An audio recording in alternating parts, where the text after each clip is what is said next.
Ahora vamos por el tercer video. Espero que el audio esté saliendo bien.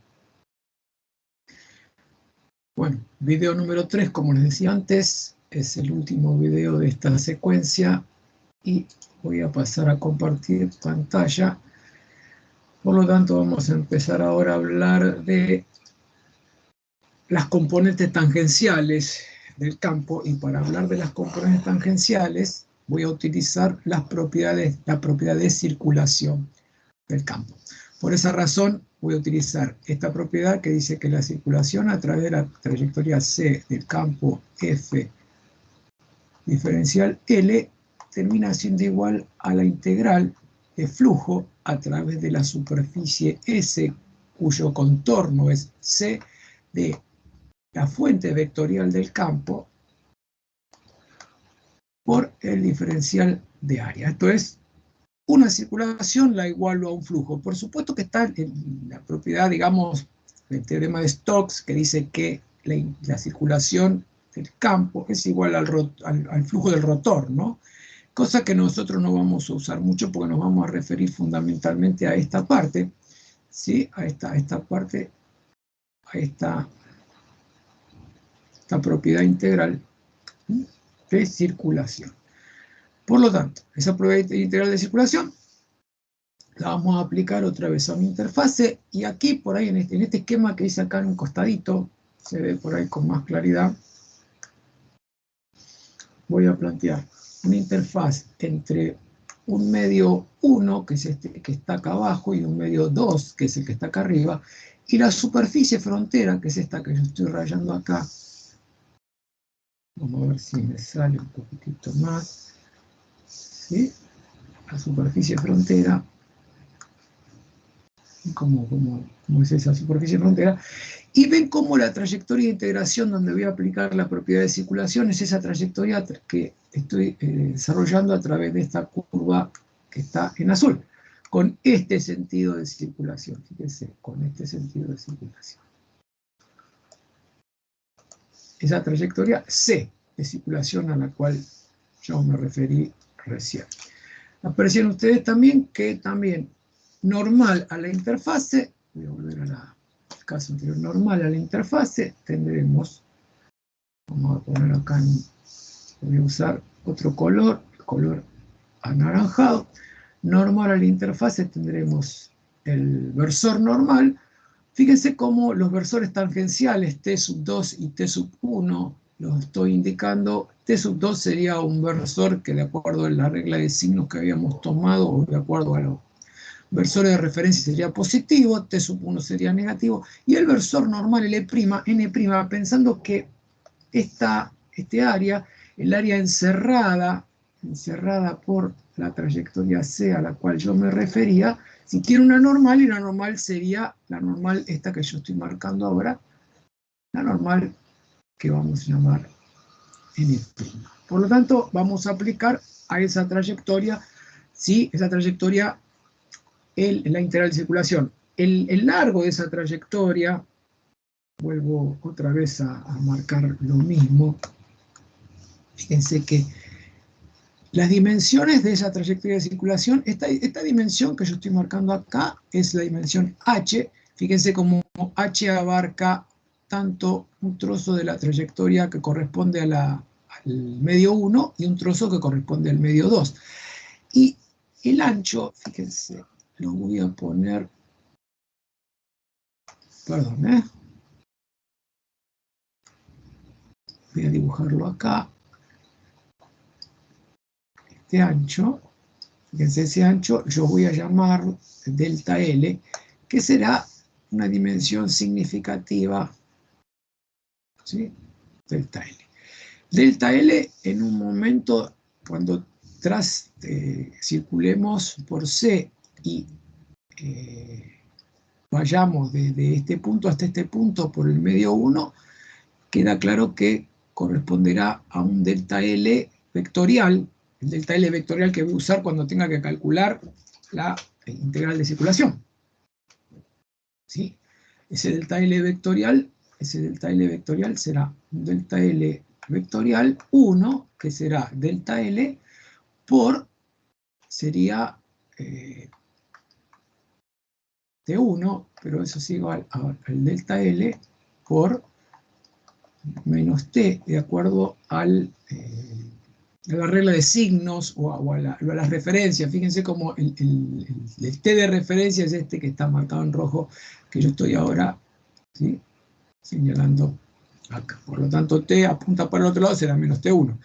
El delta L2 vectorial será delta L por T2, que para nosotros corresponderá un delta L por T, porque coincide el T con el T rojo que yo estoy marcando acá, que es el lugar, está apuntado en el sentido de la referencia. Delta L también, como les dije antes, vamos a pensar que el delta L es un delta L muy pequeño, mucho menor que lambda, si estamos hablando de radiación electromagnética con una longitud de onda específica.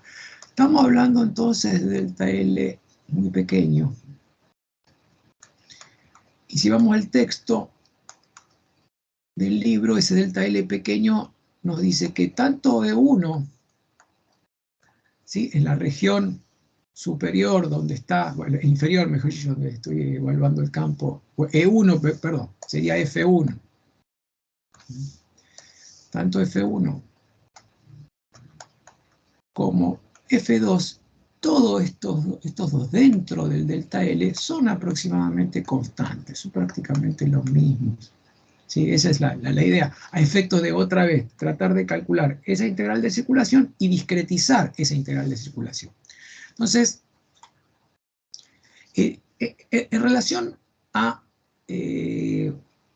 este otro tema que va a ser importante para nosotros, y es la referencia en cuanto a los versores, fíjense cómo al dibujar los versores tal cual están indicados aquí en este costado de la hoja, ¿sí? Fíjense cómo se cumple esto. Esto es que el n' versor, que es perpendicular a esta superficie, ¿sí?, a la superficie encerrada por la trayectoria C, esta superficie que para nosotros va a ser la superficie S, que va a ser la superficie S, ¿cómo se cumple el hecho de que n' es igual al producto vectorial entre n versor y t versor? No t', ¿no? Estamos hablando de t versor. Bueno, ahí no se ve porque no lo puedo borrar. Bueno, por supuesto que uno podría, a partir de esta definición, bueno, deducir que n' versor es igual a n por t versor, que t versor es n' versor por n, y que n es igual a t por n' versor, ¿no? Esto son los tres productos vectoriales, ¿sí?, que de alguna forma definen la orientación de ese espacio vectorial. Y vamos a aplicar el mismo truco que antes. Esto es, voy a considerar que el h, que era la altura de esa trayectoria de circulación, voy a terminar haciendo que h tienda a 0 para, digamos, verificar qué pasa. Yo ahora voy a verificar qué pasa con las componentes tangenciales del campo. Les recuerdo también que la propiedad que estamos usando, nos vamos a referir a C como fuente vectorial del campo, CDR. Antes habíamos usado B cuando habíamos trabajado con las componentes normales, perdón, sí, con las normales. Ahora nos vamos a referir a las componentes tangenciales y voy a usar las fuentes o la fuente vectorial de ese campo. Fuente vectorial de ese campo. Discúlpenme, todo esto no está editado. Perdón, y veo, me están mandando mensajes y tengo que mirar.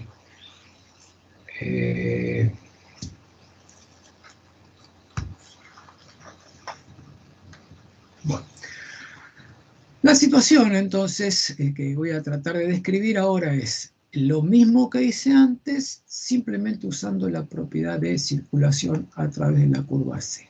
Aquí se ve la expresión. Entonces yo voy a usar, las expresiones que vamos a usar son esta que está acá, igualada a esta que está acá, donde está justamente la fuente vectorial a la cual yo hacía referencia. En última instancia yo voy a tener que calcular el límite cuando h tiende a 0 a través de esto y otra vez, el mismo problema que antes. El límite cuando h tiende a 0 del campo de la fuente vectorial va a ser igual a, considerando que el delta L es pequeño, considerando que h tiende a 0, a la fuente vectorial considerada cuando z tiende a 0 y fíjense que el área transversal a la cual yo hacía referencia recién en este esquema de trabajo, el área delta A será para nosotros igual a H por delta L. Como delta A es un área vectorial, ¿sí? Porque la voy a utilizar para calcular un flujo, el delta A vector va a ser n' multiplicado por el delta A multiplicado por la altura h. Por lo tanto, en última instancia, si C prácticamente permanece constante en la interfaz, bueno, multiplicar directamente el valor de la fuente vectorial por n' delta A h equivale a discretizar el cálculo de ese flujo en esa pequeña sección. Esa es un poco la idea. Otra vez vemos acá con un par de vectores, los dos vectores azules que me indican el campo F2 en la zona correspondiente al medio 2 y el campo F1 en la zona correspondiente al campo 1. Y ven ustedes cómo están los dos versores a los cuales yo hice referencia anteriormente. Voy a ponerlos en verde. Fíjense, acá tengo el versor correspondiente a T2 y el versor correspondiente a T1 hacia este lado. No hago hincapié en los versores asociados a las paredes laterales de la curva de integración C. Aquí está la curva de integración C marcada, ¿sí? Porque en última instancia, cuando h tiende a 0, ese aporte va a desaparecer como también sucedía cuando utilicé la propiedad de flujo en el caso que les mostré antes. Entonces, F prácticamente, F2 va a ser prácticamente y F1 prácticamente constante a lo largo del delta L. H ya per se es muy pequeño.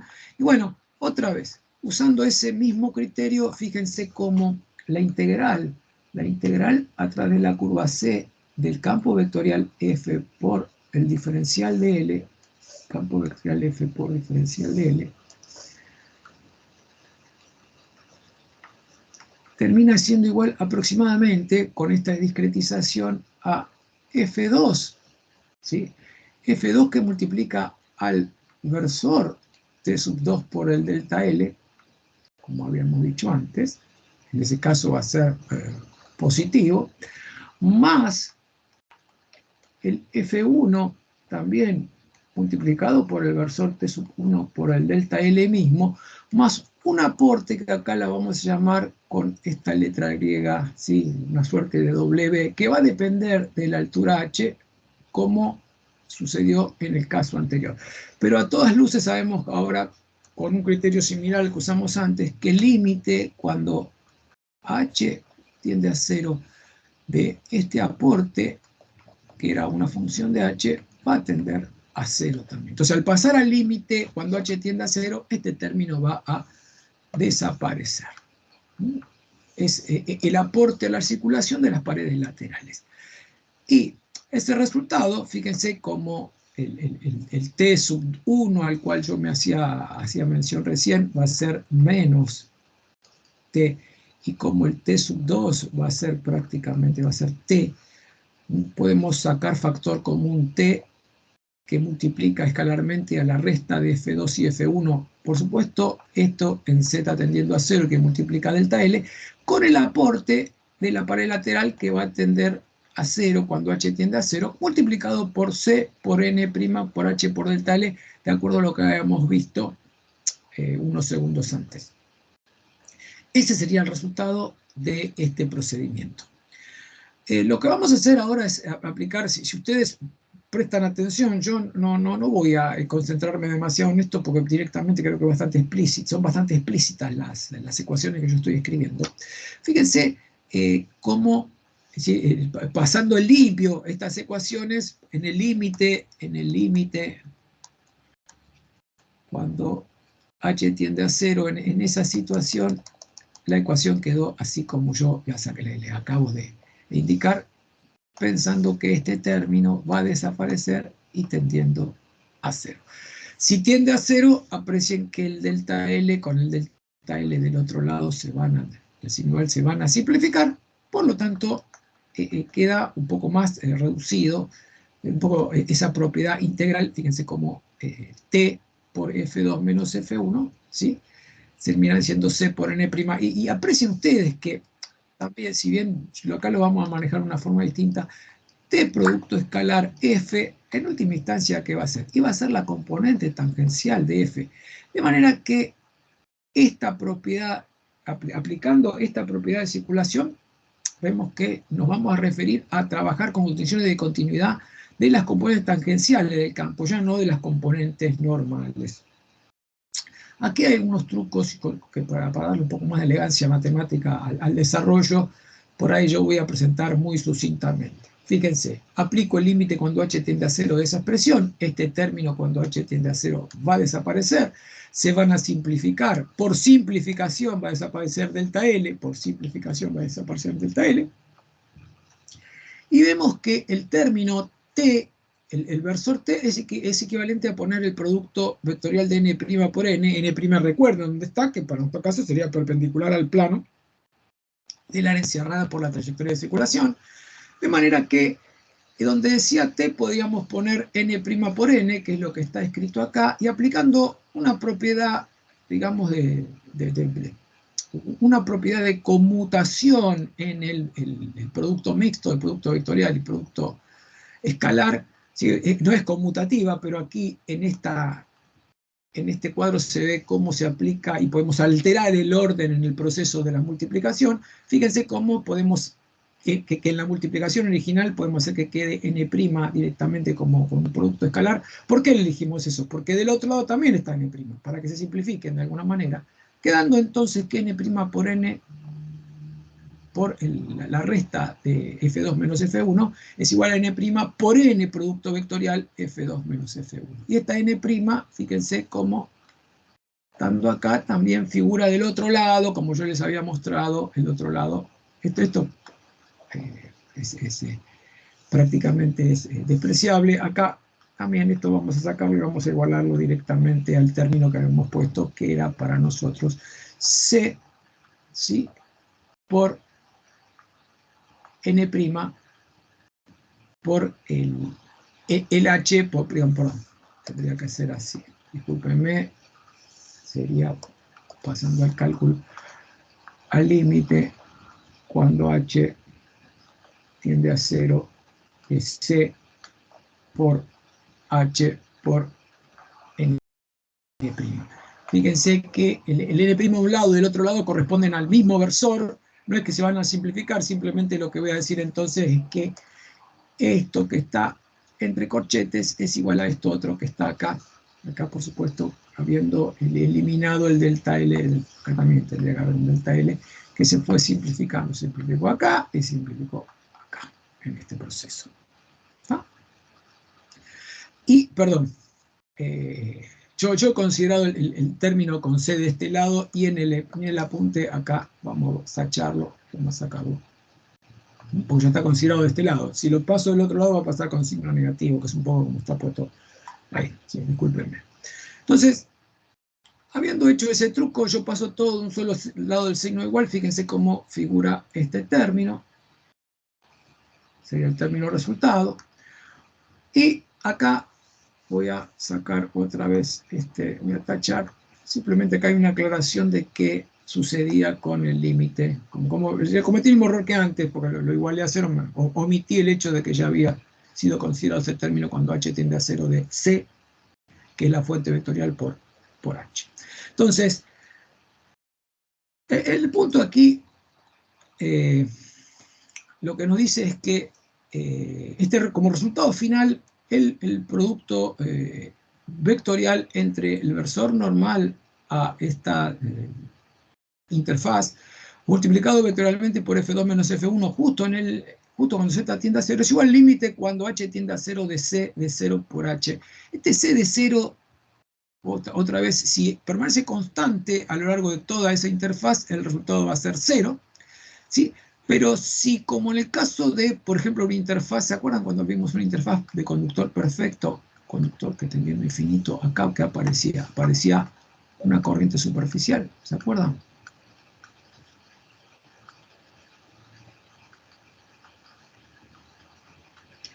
Esa corriente superficial J sub S, que para nosotros en un problema de la intensidad de corriente dividido el ancho.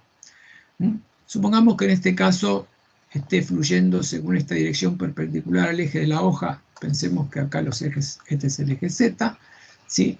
Acá hay un eje perpendicular al eje de la hoja, ¿sí? Y supongamos que el eje, a ver si este es el eje Y, que está, perdón, es el eje X, disculpen, el eje X que está de ese lado, este que está hacia afuera es el eje Y, por lo tanto J sub S será multiplicado por J versor.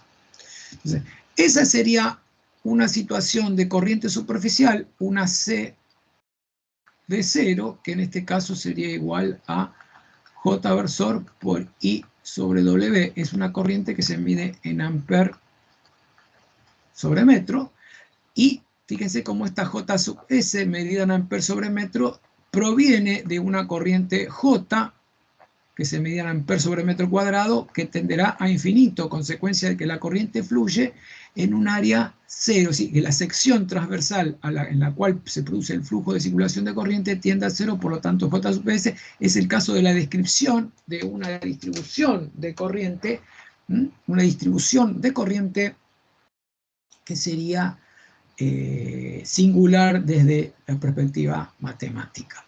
Entonces, en el único caso en que este término se aplica y no es igual a 0 es el caso que aparezca J sub S. En todos los casos que nosotros veremos, siempre el C al cual nos vamos a referir serán o bien es mu sub 0 por la derivada de H con respecto al tiempo, que es continua, o bien será epsilon por la derivada de E con respecto al tiempo, ¿sí? En los dos casos, cuando son funciones continuas, que son solamente variables con el tiempo y que nunca van a ser infinitas. Entonces, en estos dos casos, cuando C, el rol de C esté cumplido por esto o por esto que está acá, en esos dos casos siempre, el límite cuando H tienda a 0 de C de 0 por H va a ser igual a 0, simplemente porque esto siempre es finito.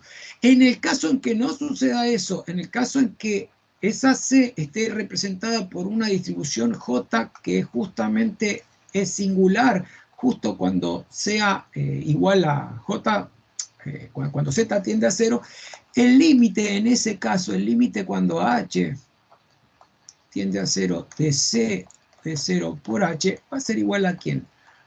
A J sub S vector. Por lo tanto, en la única situación en la que nosotros usamos un J sub S será la situación de trabajar con campo magnético. Por lo tanto, si yo trabajo con un campo magnético, sucede que N de H2 menos H1 en Z igual a 0 será igual a ¿quién? A J superficial. Si en el límite, si estamos considerando la situación donde existe J sub S, el resultado será J sub S. Si estamos considerando una situación donde haya una corriente o haya campo magnético en el medio 2 y en el medio 1, pero no exista J sub S, el resultado a qué va a ser igual? Será igual a 0. ¿Sí? Solamente este término aparece este problema cuando hay una corriente superficial. En el caso de usar la misma situación para describir el problema para un campo eléctrico, como no hay nunca una distribución singular desde la perspectiva matemática para el campo eléctrico, sucederá que siempre esto para el campo eléctrico en Z igual a 0, siempre es igual a 0. ¿Está? Y como vimos, y esto lo vamos a aclarar acá, ¿qué sucede? Fíjense, un campo, en este caso F, tiene una componente normal y una componente tangencial. Aprecien ustedes que cuando yo multiplico vectorialmente n por F, que es un poco la propiedad de la cual estamos hablando de n producto vectorial F2 menos F1, yo voy a llamar genéricamente a esa diferencia F2 menos F1 como F para tratar de interpretarla, veo que F va a tener una componente normal y una componente tangencial, de acuerdo a como está visto en 9.14 y 9.15. Aplico propiedad distributiva, será entonces que estoy multiplicando n por n, producto vectorial. Fíjense cómo el escalar es un escalar, lo saqué afuera prácticamente. Pero en el otro caso no, en el otro caso es n por f tangencial generando este resultado, ¿sí? Dando lugar a un vector que es perpendicular a estos dos, pero que en última instancia me permite determinar el valor de la f tangencial. Por lo tanto, si yo escribo este producto es lo mismo que escribir es lo mismo que escribir n producto vectorial f2 tangencial menos f1 tangencial, porque la componente normal directamente va a desaparecer al realizar directamente la operación tal cual yo lo he planteado. Y este término al cual yo he hecho referencia, recuerden que siempre a lo sumo va a dar j superficial y solamente se va a aplicar al caso de la aplicación de la condición de las componentes tangenciales del campo para la intensidad de campo magnético. ¿Está?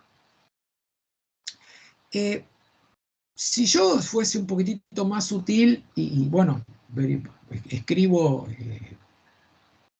los resultados de una forma ligeramente distinta, sí podría, en este caso, aplicar esta expresión para tratar de encontrar la expresión vectorial de las componentes tangenciales de campo con un poquito más de sutileza, pero a esta parte yo diría que no le prestemos mucha atención porque creo que lo único que va a ser el que quiere, por supuesto, lo puede ver, pero a los efectos de la utilización no es que vamos a hacer nosotros de estas propiedades, no es significativo. Entonces verán ustedes que la resta de las componentes tangenciales termina dando como resultado esta expresión, y que a lo sumo de esa expresión habíamos dicho que era el J sub S del cual yo les estaba hablando. Por lo tanto, si yo quiero resumir un poquitito esto, veo que para poner la continuidad de las componentes normales del campo magnético y que esas componentes normales ya no son continuas para el vector D, salvo la situación en la que no exista densidad superficial de carga y adopte esta expresión. Fíjense, aquí tenemos la expresión, la forma diferencial de la cual dan origen a esta expresión. Y para el caso de las componentes tangenciales, fíjense aquí otra vez lo mismo, como n producto vectorial E2 menos E1 sobre la superficie es igual a 0, y como n producto vectorial H2 menos H1 para la superficie es igual a J sub S, en el caso de que exista corriente superficial, porque si no existe corriente superficial es igual a 0. Esa corriente superficial también podría llegar a escribirse o vincularse con la corriente que circula sobre una superficie, o ponerla en términos, ¿sí?, de la densidad de corriente por ahí estándar que ustedes conocen, pensando que la delta de Dirac se mide en 1 sobre metro. Por lo tanto, si esto se mide en amperes sobre metro, y esto se mide en 1 sobre metro, directamente el resultado será amperes sobre metro cuadrado, y poniéndose manifiesto que J tiende a infinito justo cuando ese Z es igual a 0 y en el resto de los puntos es igual a 0. Es una forma de presentar de manera más elegante estas propiedades de las cuales yo les estoy hablando. Si bien todo esto tiene un aspecto mucho más formal, en su aplicación específica, si vamos a las componentes normales, fíjense, para el caso que tengamos un medio con conductividad infinita, fíjense, teníamos carga superficial, una normal, un medio 2, un medio 1, y fíjense cómo se verifica entonces que en el medio 1 el campo eléctrico es igual a 0, por lo tanto n producto vectorial de 2 es igual a la densidad superficial de carga. N por B va a ser igual a 0, porque las componentes normales de B siempre, en ese caso, son continuas. Y fíjense cómo N por E2 es igual a 0, producto escalar, y como N por H2 es igual a J superficial, como se ve claramente acá, porque acá el campo magnético de este lado es 0 y del otro lado es distinto de 0. Entonces, esa es la situación que yo explicaría para el caso de la interfaz entre un dieléctrico y un conductor perfecto. Y para el caso de las condiciones de continuidad entre dos dieléctricos, ¿sí?, y dieléctricos que no tienen pérdidas, se da continuidad de las componentes normales de D porque ahí no hay densidad superficial de carga, la continuidad de las componentes normales de B, y fíjense cómo también hay continuidad de las componentes tangenciales. Estas son las dos propiedades que habla de las componentes tangenciales del campo. Tangenciales.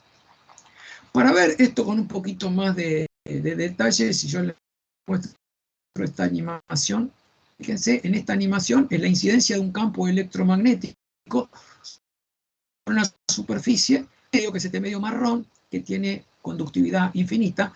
Fíjense, la onda que está en verdecita es la que incide, y la onda que está en grisecita es la que se refleja, y siempre la incidente y la reflejada son tales que siempre están en contrafase uno con respecto a otra, de forma tal que la suma de las dos ondas que corresponden a la onda estacionaria azul, la de campo eléctrico, siempre tiene un cero sobre esta superficie, porque las componentes tangenciales son cero, y consecuencia de que la energía que entra es igual, que viene hacia la derecha es igual a la que se refleja de la izquierda, se produce un fenómeno de onda estacionaria marcado con, fíjense, el campo graficado en azul, que directamente es la suma del campo incidente más el campo reflejado, tal cual lo dicen, como se dice acá en esta animación. Si quieren tomar nota del sitio web en el cual estoy tomando la animación, porque es muy interesante y muy bien hecho este trabajo. En el caso de la intensidad de campo magnético, no. Fíjense que en el caso de la intensidad de campo magnético, siempre el campo verde y el campo gris siempre son iguales, de manera tal que la onda estacionaria siempre es máxima, o en algunos instantes cero, y hace que esa onda estacionaria, fíjense, de un lado y del otro, para un lado o para otro, hace que tenga como resultado, si obtengo como resultado, que haya una corriente superficial perpendicular al eje de la hoja que va, que es saliente o entrante, dependiendo de en qué dirección estemos considerando el campo magnético total, que aquí está indicado con la curva roja. Entonces, esa es la situación que yo quería presentarles acá. En el apunte tenemos estas hojitas que ya están repetidas. Y bueno, ahora esta parte del apunte, ya por lo menos este aspecto formal era el que yo quería mencionar ahora, y lo voy a dar por finalizado, de manera tal que yo voy a dar por cerrado el video de la presentación de esta propiedad, que corresponde a la descripción de lo que sucede con las componentes tangenciales del campo eléctrico y magnético en interfaz entre dos medios. Así que voy a dar por finalizado el video 3, ¿sí? Y todas las aclaraciones que se demanden sobre estos videos se pueden, digamos, realizar en las clases presenciales que vamos a tener en el desarrollo del curso. Muchas gracias.